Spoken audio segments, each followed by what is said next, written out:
আপোনাৰ লাজ বোলা বস্তুটো আছে নাই গোটেই ভাৰতৰ মানুহৰ সন্মুখত আছিল অসমক ডুবাইহে এৰিব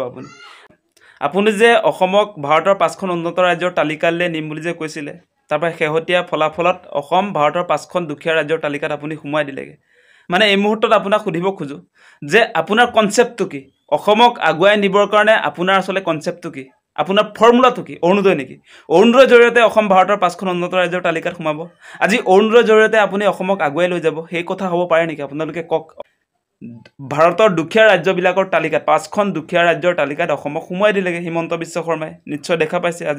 আজি অসম ডুবিছেতো আপোনালোকে ভালকে অনুসন্ধান কৰি চাওক তেওঁ ফৰ্মুলা নাই অসমক আগুৱাই নিবৰ কাৰণে হিমন্ত বিশ্ব শৰ্মাৰ কোনো ধৰণৰ কনসেপ্ট নাই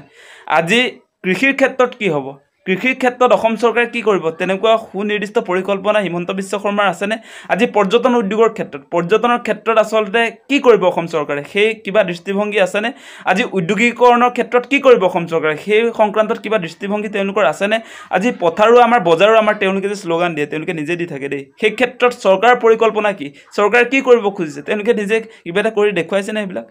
গতিকে শ্লোগানত কেতিয়াও এখন ৰাজ্য আগুৱাই নাযায় এতিয়া শেহতীয়াকৈ তেওঁ অসমকটো ডুবালে এতিয়া ঝাৰখণ্ডক ডুবাবৰ কাৰণে তেওঁ বুলি আগবাঢ়িছে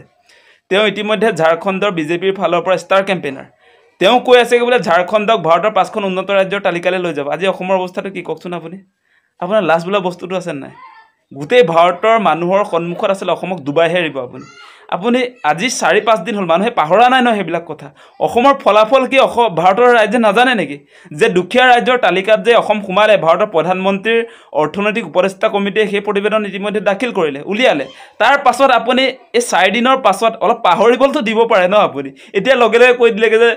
ভাৰতৰ 5খন উন্নত ৰাজ্যৰ তালিকাত ঝাৰখণ্ডক লৈ যাম বুলি যে ক'লে আজি 5 দিনৰ আগৰ ৰিজাল্টটো কি আপুনি 5খন দুখীয়া ৰাজ্যৰ তালিকাত অসমক সোমাই দিলেগে সেই মানুহবিলাকে চাই হাঁহি আছে তাতে হাঁহিবলগীয়া কথাই আসলতে সঁচাকৈ কৈছোঁ হিমন্ত বিশ্ব শৰ্মাৰ ৰাজ্য এখন আগুৱাই লৈ যাবৰ কাৰণে তেওঁৰ কোনো ধৰণৰ মানে প্ৰেক্টিকেল কোনো ধৰণৰ তেওঁৰ দৃষ্টিভংগী নাই সেই কথা স্পষ্ট আপোনালোকে অনুসন্ধান কৰক তেওঁ যিবিলাক কনসেপ্ট লৈ আগবাঢ়িছে অসম কিন্তু ডুবিছে দেই অসম ডুবিছে আজি আপোনালোকে দেখা নাই আপোনালোকে মনিব পৰা নাই কাৰণ হিন্দু মুছলমানটোত চবকে সোমাই থৈছেতো বেলেগ ইস্যুবিলাক কি হৈছে আপোনালোকে ধৰিব পৰা নাই আৰু লাহে লাহেতো আমাৰ গোটেই অসমৰ সম্পদবিলাকতো ব্যক্তিগত খণ্ডক গতাইছে ইতিমধ্যে আপোনালোকে নিশ্চয় দেখিছে এডুকেশ্যন ডিপাৰ্টমেণ্টত আজি 2000 চৰকাৰী স্কুল বন্ধ কৰি আসলতে শিক্ষা কোনটো পৰ্যায়লৈ লৈ গৈছে নিজেই আকৌ প্ৰাইভেট স্কুল খুলি আছে আজি বাগানবিলাক বোলে চৰকাৰে চলাব নোৱাৰে প্ৰাইভেটাইজেশ্যনক দি দিছে আজি আপোনাৰ খাৰুৱা তেলৰ ক্ষেত্ৰত তৈলখাতবিলাকক তেওঁলোকে